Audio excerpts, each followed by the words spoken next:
Hello, welcome to episode 78 of Anime Territory. I'm your host this week, Johnny Ruhal. With me, as always, is my co-host, Benjamin Shaving, both my sworn friend and arch enemy. Okay. I said that in the wrong order. Yes, you did. Oh well. Threw me off. Yeah. I also realized halfway through I wasn't gonna. It'd make more sense if I put that after your name instead of in the middle of your name, like normal. Yeah, it would have worked both ways. I don't know, Benjamin, my sworn enemy. Dang it. Benjamin, my arch enemy and sworn friend, Shaving.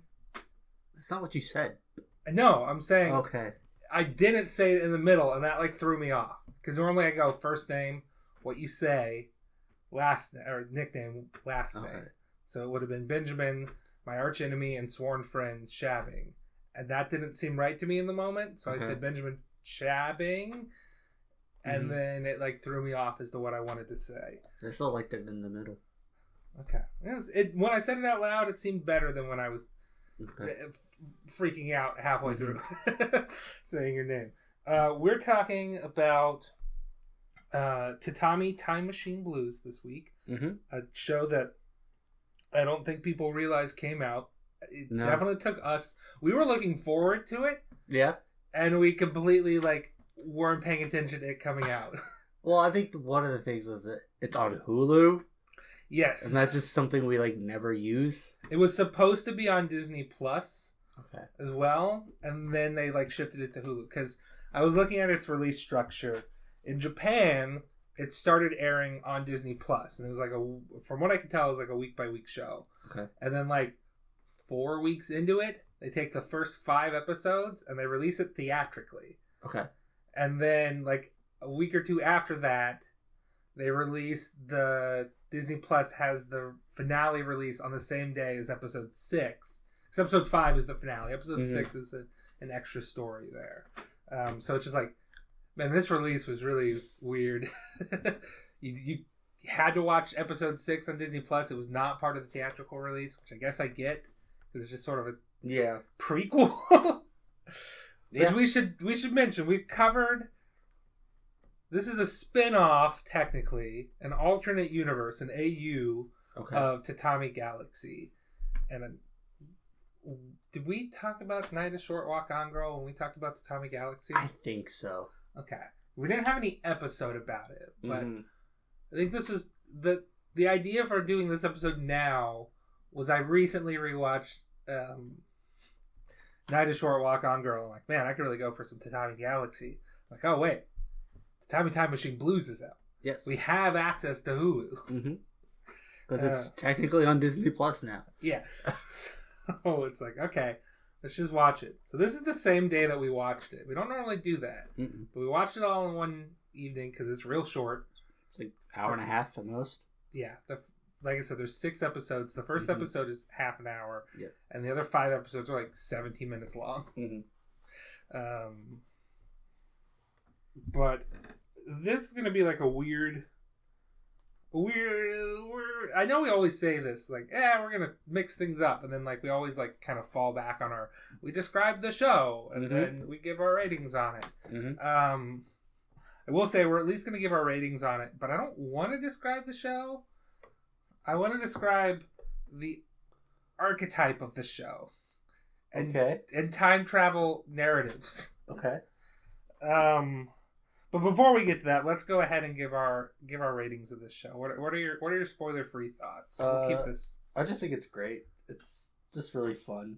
Super short, just like an offshoot of Tatami. So yeah.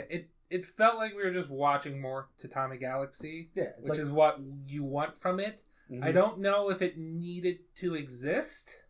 It wasn't So this is from our boy. This is from one of our favorite boys, Shingo Natsumi. Yes. And we were director of Sunny Boy. Yes. We love Sunny Boy. We like Tatami Galaxy. I don't know if we think Tatami Galaxy is art. Yes. We rate it highly. I don't know if love is the right word for how we feel about Tatami Galaxy. Because we haven't watched it since we reviewed it. Been a while. Yes. And I really want to go back and rewatch it now. But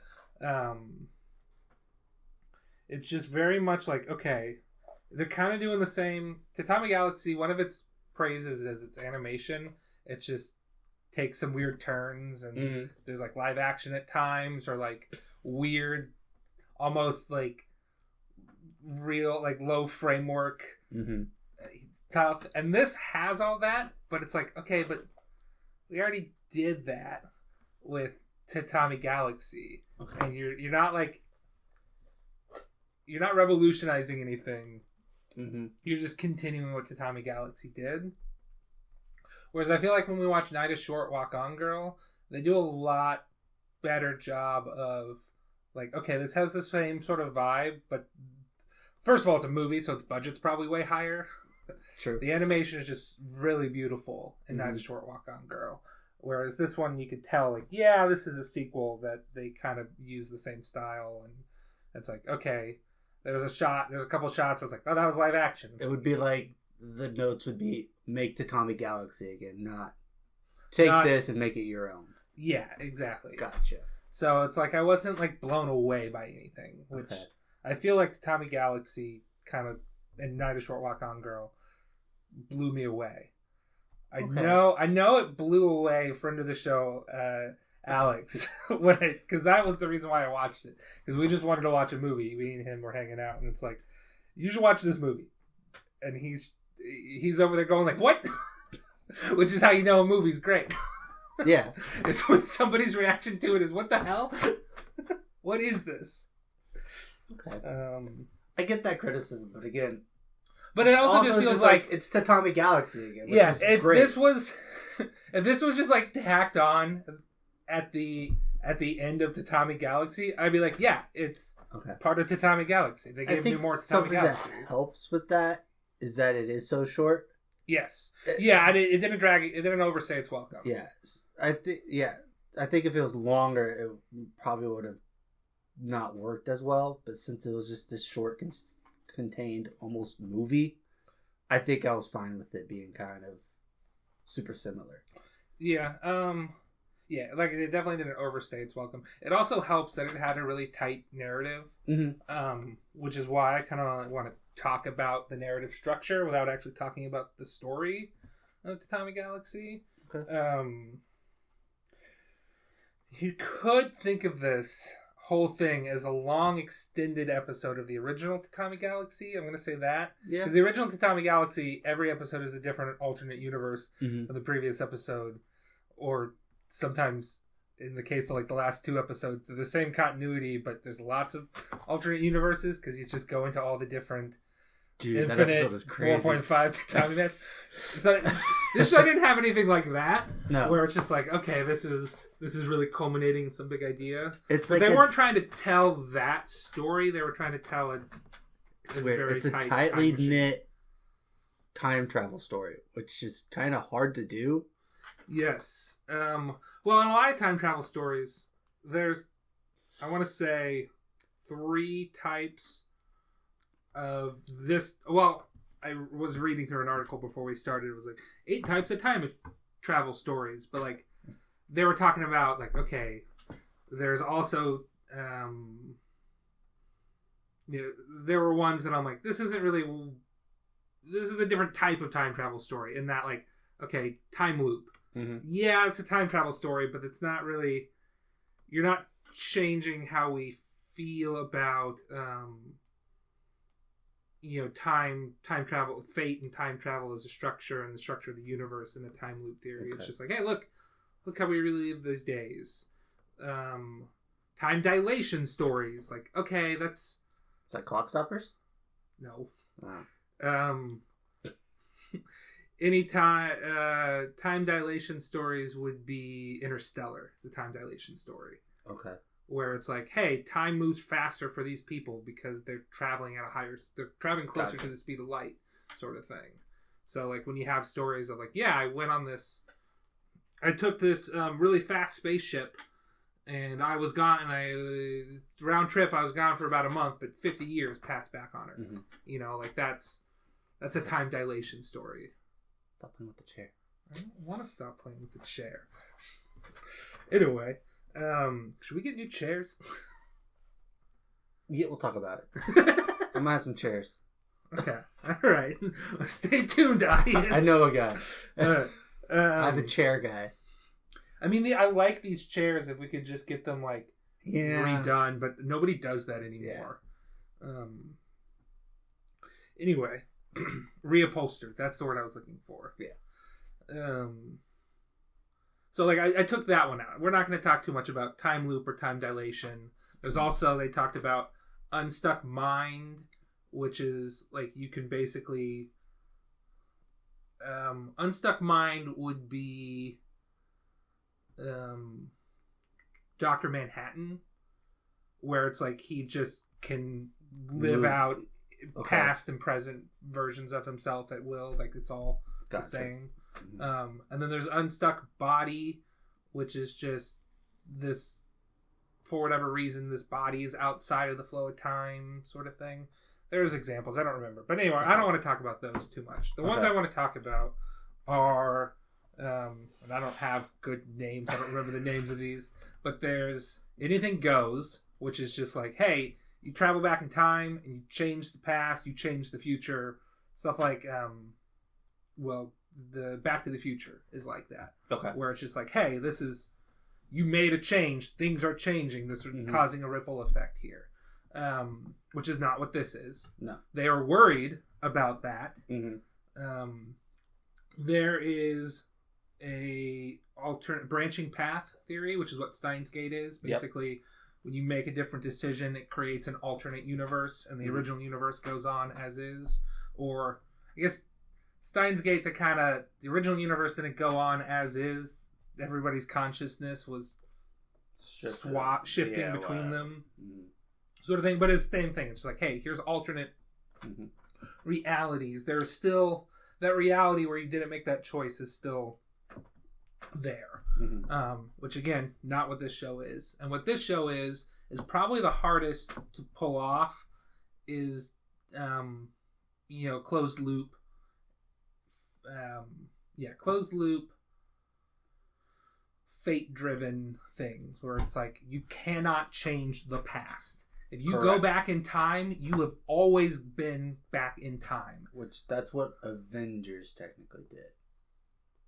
Yeah. It's sort weird, of. But that's the thing. They don't quite pull it off. There's things where it's like, okay, they sort of did it, but then it's also they sort of did multiverse because now Loki's running around with stuff. And even in that movie, there's still, like, possibilities that they could have had different timelines and stuff. So it's just a matter of like, okay, this is their explanation was basically a closed. Yes, they tried to create a closed loop, and I don't think it was as satisfying as a closed loop as this. Which it just this one is just it's closed. We're good to the point where there might be like one unclosed loop, I guess. We can talk about that in a moment. I will say, we're not planning on giving the full details of this show, but we're not planning on not spoiling things. Yeah. So if you want to, at this point forward, tread carefully. Mm-hmm. We will spoil if we have to. Or if we want to. But like this was such a good closed loop that I'm like, well, I know what's got to happen. Mm-hmm. And then also so well written that, no, it wasn't what I thought. Because what I thought would happen is they'd pull... To fix the remote, I thought they'd pull a Steins Gate and replace the working remote with the broken remote from the future and be like, it doesn't matter that this remote had cola spilled on it. This was the one that was already broken, and we've saved the future one. I thought they would have to trick themselves into thinking that the same events happened. Okay. So like in Steins Gate, spoilers for Steins Gate, I guess. In order to get like 20 years old almost. In order to get it's like 13 years old. Whatever. 14? Came out in like 2010. Oh, so I thought it was earlier than that. Right. At most 2009. Okay. Doesn't matter. But in Steins Gate, he has to in order to get to the proper world line where like this event doesn't happen, but his past self still thinks that it happens. He has to trick himself that it happened because he couldn't alter the timeline in such a way that it would cause things to not happen. Mm-hmm. So he had, in order to make a change, he had to make his past self relive through the same moment, but it was a trick. It was an illusion. Yes. And that's as unspoilery as I could be about that. You know what I'm talking about now, right? It's almost impossible to explain without trying to spoil anything. Yeah. But no, I know what you're talking about. So I thought they would swap the remote with the already broken remote using time travel shenanigans so that they would have a pristine version of the remote, and they would trick themselves into thinking like, okay, hey, this is, this isn't what originally happened. This is now, hey, we've got this broken remote, which they sort of do, where the remote that gets broken is not the original remote. Yeah. But they're just like, I just thought they would just, because they were like, I was like, well, when are they going to go to the repair shop and get the broken remote and then put that on the desk? Okay. That causes. So you think they would basically replace the broken remote with the broken remote? Yeah, they would replace the good remote with the broken remote seconds before the good remote would have normally been broken. Gotcha. I thought that is what they would do. And I was, I'm like, oh yeah, that's the way they did it was so much funnier. Yeah. The way they did it was better because they're just like, and I like the way that they did it. It's a better closed loop. And if they'd have done what I wanted, it wouldn't have been a true closed loop because then, hey, this remote would have never actually been broken. Like this remote is a paradox here, the pristine remote. But the way that they did it was like, yeah, we replaced it with a remote from 25 years in the future. And that remote, here's the pristine remote, that's been covered in mud for 99 years. The mud fossilized it to where it didn't get damaged at all. Well, it was... Okay. Can we just say, you made a point of those batteries would be corroded. And they made a particular point to say, we replaced the batteries. Yeah. And the remote works. And it was wrapped in plastic to keep moisture and mud and stuff out. Yeah. So the only potential problems would have been the batteries. And they made sure to mention that they replaced those. Specifically because as the show was airing, they heard you voice that concern and they rewrote the timeline that we lived in so that we addressed the batteries. But no, it was a better closed loop with what they did. So I'm glad that I'm like, I can tell where this is going. And there's a lot of things where I could still be like, yeah, okay. When the time travel got introduced, I'm like, yeah, the guy that asked her out is future him messing with the past. Okay. Like I called that one pretty early. I called in my head. I didn't say it out loud. You have to believe me. See, I don't know if I called anything super early. The one thing that I called was like, what was his name? Tamara's mom, who that was going to be. Oh, yeah. Well, I mean, that was as soon as he's like, yeah, my mom and my dad hang out around here. I'm like, okay. Yeah. I get it. Everything else, I was just following. I knew they had to do something with the remote, but other than that, I was just kind of following along. Not really predicting anything. So yeah, I like that I could predict things, and I was right on a lot of things, but I like that they also just threw some wrenches into there. Like, yeah, no, that remote, it's in the past. It's sunken in a swamp. I think my favorite part was the origin of that statue. Yeah, that was great. There was things that I didn't think would be like matter. So like the statue, I didn't think would matter.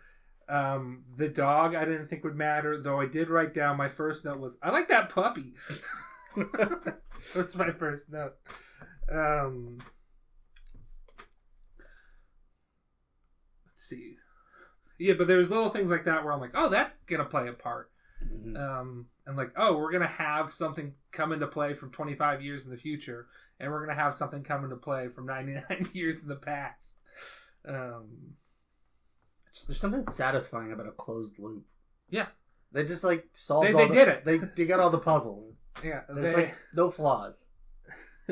It doesn't feel like it would be that hard. You just have to you have to write a straightforward story and then just introduce elements in that story, like random elements, like, hey, this person talks to them in the bath. Mm-hmm. This person is confused by a conversation. You know, like, it doesn't seem like it's hard, but it must be hard because it's not done well very often. Is there any other closed loop movies? Yeah. I could pull up that article I was looking at before, but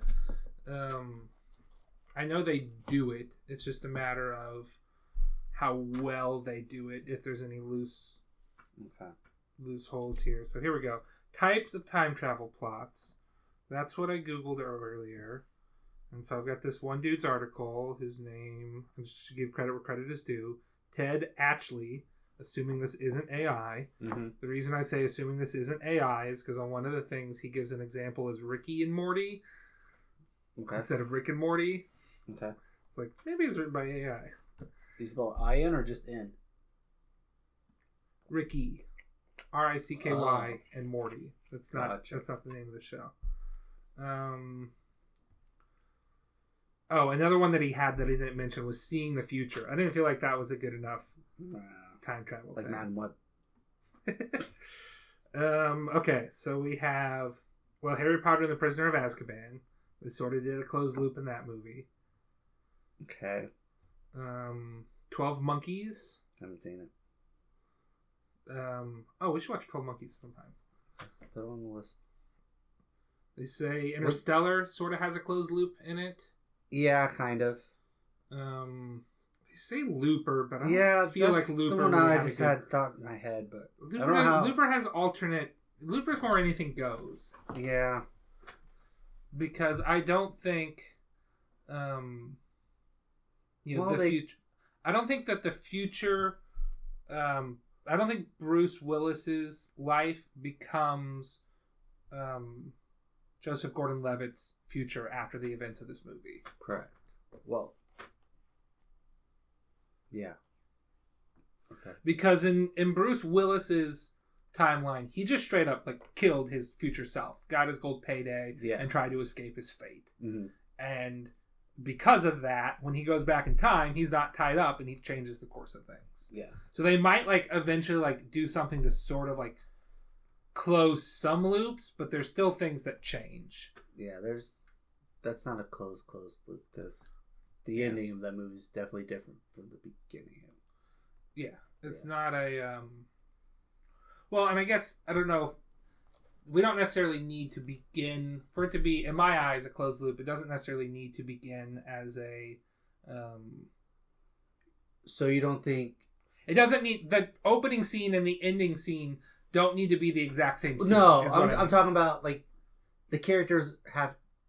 Do you think closed loop has to be where the characters are kind of in the same place as they started? Not in terms of I guess exact timeline, but they're how this is, nothing's changed. They continued their lives. They didn't change anything. So, if that makes sense. So it's hard because what we see when we see, or at least using this movie, show, whatever, as an example, the characters are most certainly not where they are when they started. Yeah. But their past didn't change is the important part. So we see our characters go through the loop and get out the other side and continue on. But it's not like they change the past. They just their past is always the same. Okay. Is what I think is the important part. The past didn't change with their time travel shenanigans. Okay. The timeline is still in the same place. Okay. Gotcha.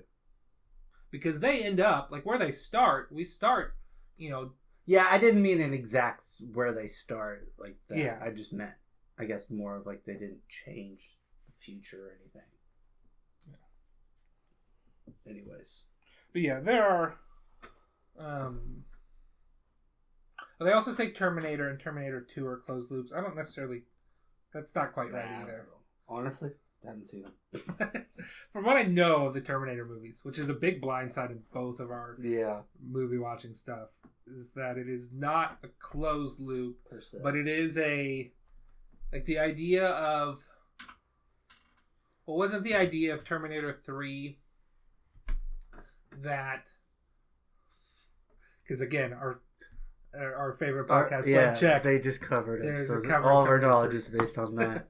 The plot of Terminator 3 is like, yeah, the events of Terminator 2 delayed Judgment Day, but it still happens. It was just delayed. Mm-hmm. Like, that's more fate than exactly closed loop. The first one might technically be a closed loop. Okay. Because the future happens. They send some... The robots are losing the war. They send a Terminator back to kill him. Yeah. But then they stop the Terminator from killing him so the future can continue. Future can continue the way it was. So that's kind of that's pretty much a closed loop. Or maybe Terminator plus Terminator 2 equals a closed loop. Again, we'd have to watch them to really say how good of a movie they are at it. But, yeah, so he doesn't call this article, he doesn't call it a closed loop. He calls it, this always happened. Okay. Which, yeah, that's sort of the thing, but... that kind of explains it. Yeah, I mean, it's like, yeah, this always happens. You can't change the past. It's already been written. Mm-hmm.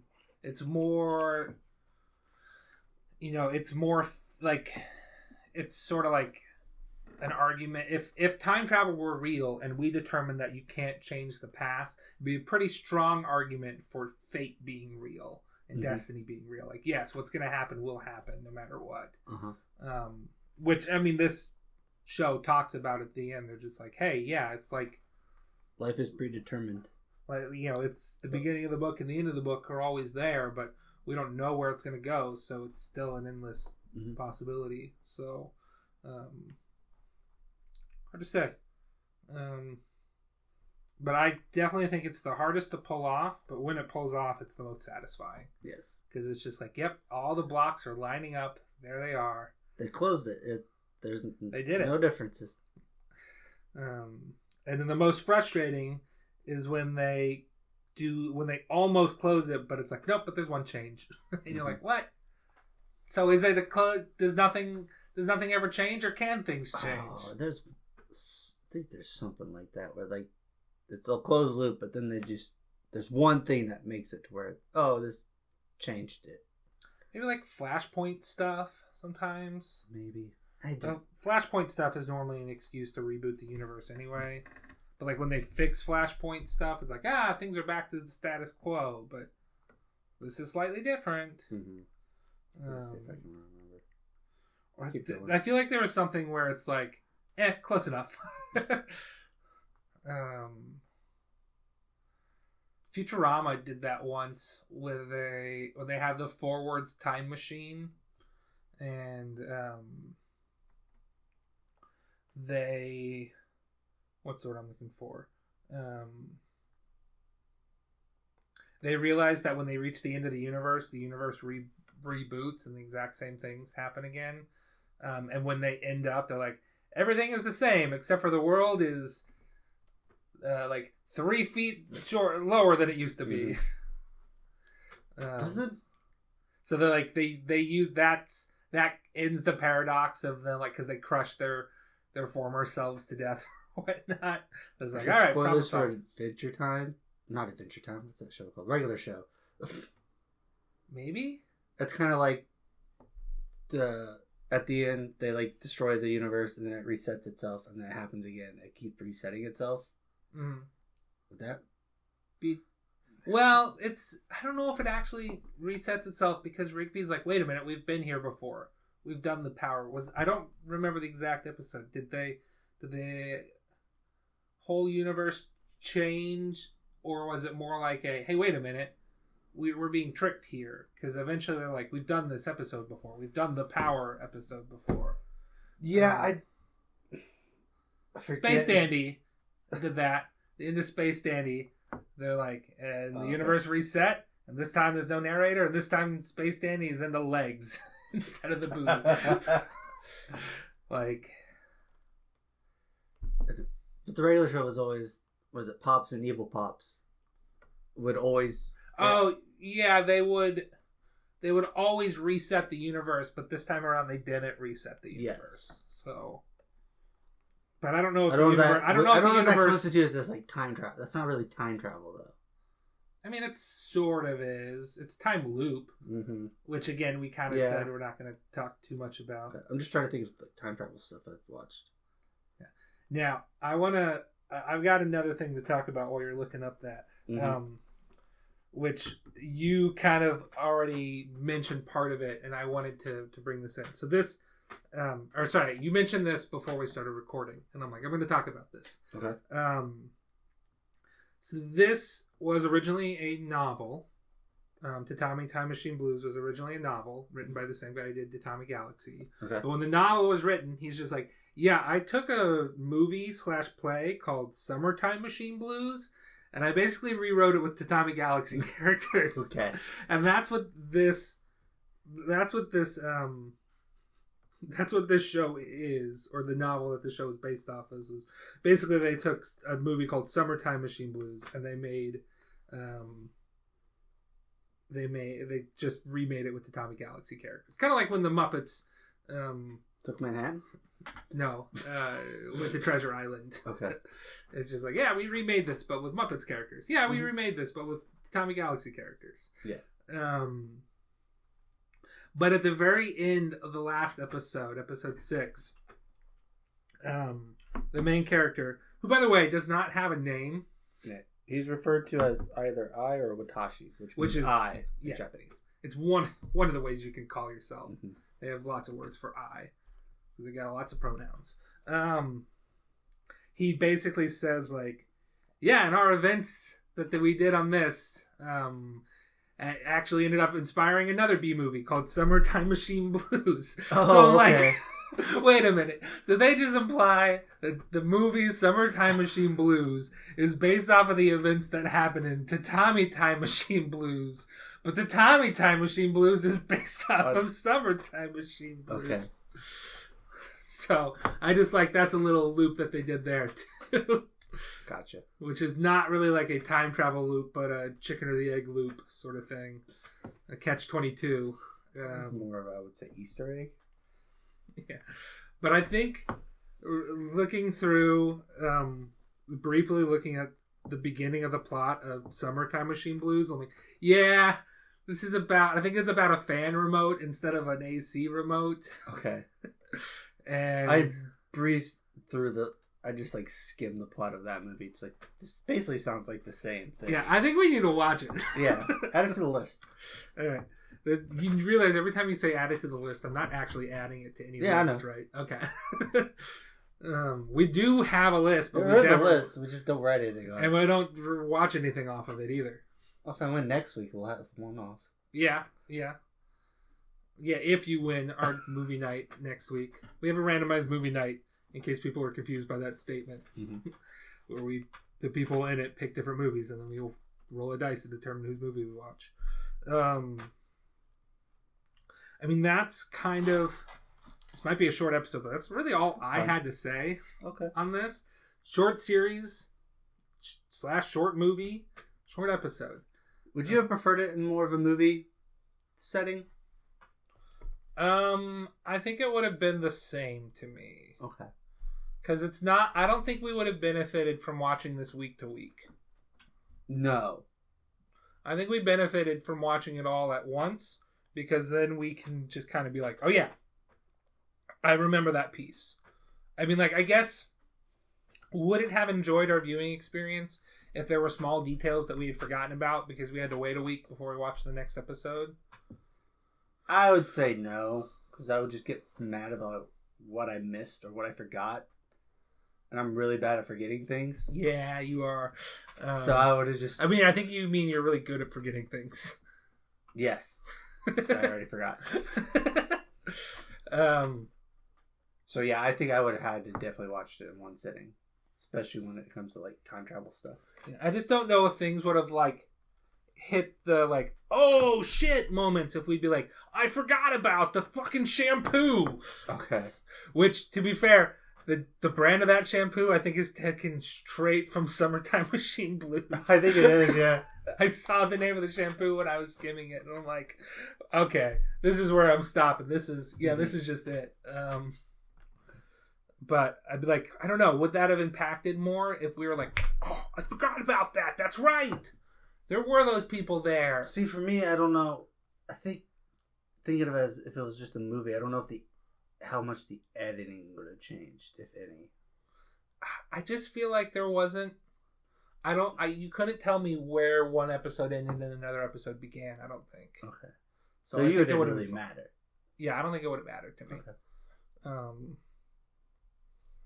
Other than, again, if it was week by week, maybe either I would have forgotten about things and it would have made me mad that I'd forgotten about those things, or I would have forgotten about things and it would have made me go, oh shit, whenever something I forgot about came up. But okay, I got another question for you. Would you have taken out the 6th episode? From a theatrical release, yes. Absolutely. As far as like, should I tell people don't watch the 6th episode? No. Okay. It doesn't really like change things, but it's kind of neat because you'd be like, oh, well, this is how this fits into Tatami Galaxy. This was the club he was in this year. Okay. It's because I was like wondering, like, is this a sequel? But then I'm like, no, because he wants to ask her out. But it can't be a prequel because I'm sure it's going to end with him asking her out. But I'm like, oh, wait, this is in the show when they get together, they go see the same like festival thing. So it's like, this is just another loop in the original Tatami Galaxy in my brain right now. Gotcha. But I thought it was going to be a sequel when we were excited about it years ago. I thought it was a sequel.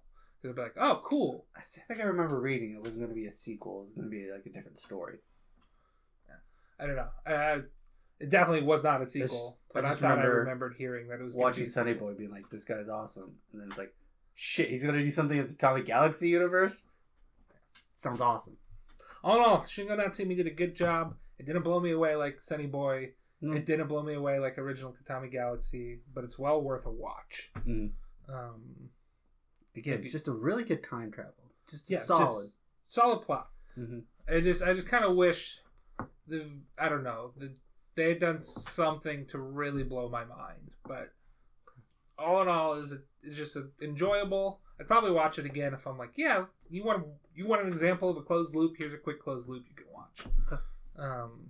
And then you get a little bonus 16 minutes of a prequel about an imaginary train. I would have totally joined that club too. No, you wouldn't have. Yeah, it's fun. You just walk around. You would have had fun if you joined that club, but there's no way you would have made the choice to join that club. It's true. That's where I'm at too. Mm-hmm. And also, like, I said this when we were talking about this off mic, but I'd be like, yeah, we would have had fun in that club, but there'd be too many times where I just skip because I have something else going on. Or it's like, I'm watching this anime. Yeah, that's what I meant. Something else going on. It's like you don't have anything going on. You're just deciding. I need to watch the Dark Tournament arc of Yu Yu Hakusho. Yeah, that's not have something going on. It's a tournament arc, Ben. If that's not has something going on, I don't know what is. Whatever.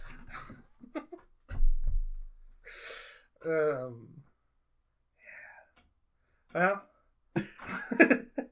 I know we said we'd end this like 5 minutes ago, but now I think we really are ending it. So you got any other notes to... I mean, not really. We can do all aboard and... I did have a note. Okay. Are we desensitized? Desensitized to what? Tatami Galaxy? Is that why we weren't blown away by this? Are we just desensitized? You weren't blown away. I think I was pretty much... Well... I just feel like I'm desensitized to weird. I gave it an 8. I think this is great. Okay. I just feel like... Is the reason why... I don't... see, for me, I don't think it being the same as Tatami Galaxy takes away from anything. No, it doesn't. Tatami. It's just like, this is great. I just remember Tatami Galaxy being like, all right, I see why this is so well loved. Whereas this is like, yeah, this is solid. Do you think that's because it was more, like, not segment... Segmented is not quite the word. Episodic, kind of. They could kind of play with it a little bit more. Maybe. I just know that you and I love weird. Yes. So, like, we watch Sunny Boy and we're like, yeah, man, this is weird. But, like, watching... If if it wasn't us watching this, would people be more weirded out? Are we desensitized to weird? No. Do we need higher and higher weird thresholds to really get us like, yeah, that ain't a weird movie. This is a weird movie. I don't think so. Okay. I have a limit to weird. You do have a limit to weird. I don't know what... I'd have to figure out what my tolerance But is. Sunny Boy, I feel like would go past your normal weird limit. Yeah, but the... Sunny Boy's vibe is... I think it's just... We don't... I'm not just talking about weird for weird's sake, because there are weird things out there that's like, that's not my thing. Mm-hmm. But if they can get the vibes and the weird, it's great. I think that's where my thing is. And we sometimes just differ on what vibes are acceptable for how weird things get. Whereas I'm like more into this is getting into zany weird. Okay. Whereas we both really love like chill philosophical weird. Yes. Whereas I'll be like, yeah, this is kind of like devolving into cartoon zaniness, but in real life. I think I like that more than you do. I'm trying to think. There was a recent example of something where I'd be like, yeah, this is great. Look at how weird this is. And you're just like, I don't know. It's not for me. Well, we just talked about Promare. Yeah. Maybe it was Promare. Yeah, I can't remember. That's the only one I recently remember talking about. And it's like, that's not my type of weird. That's like hype weird. If that makes sense. Yeah. I don't care about that. Anyway, we just said we were ending 3 minutes ago. We should end. Okay. You can follow us on X. Ugh, that's a weird saying. Also known as Twitter. We are at anime_territory. Mm-hmm. We're on YouTube as Anime Territory. We're pretty much anywhere you find podcasts as Anime Territory, including stuff I didn't know we were on. Like I think for whatever reason I Googled our podcast recently to see what would come up, and I'm like, oh, we're on that podcast streaming service that I've never heard about. All right, cool. Dope. I'm sure you're just picking up a Spotify RSS feed or whatever, but cool. So yeah, find us where you find podcasts. Anime Territory. We don't make any money on this. Nope. And we don't have any plans to make money on this. Unless all of a sudden we get 10,000 times more viewers than we currently have. I think we get 1,000 times. We might start trying to figure something out, but yeah, it would definitely take at least 10,000 to actually start. We might we might make a few bucks from YouTube ad revenue if we start getting thousands of views. But if we wouldn't quit our day jobs. We'd probably have to get better equipment. Yeah. I don't think we quit our day jobs until we're getting hundreds of thousands of more views. Maybe not even then. Because I don't think that's enough to fund two people living expenses. So, but luckily, my living expenses will be supplemented by your rent checks. Correct. Anyways, you're now leaving the Anime Territory. Goodbye.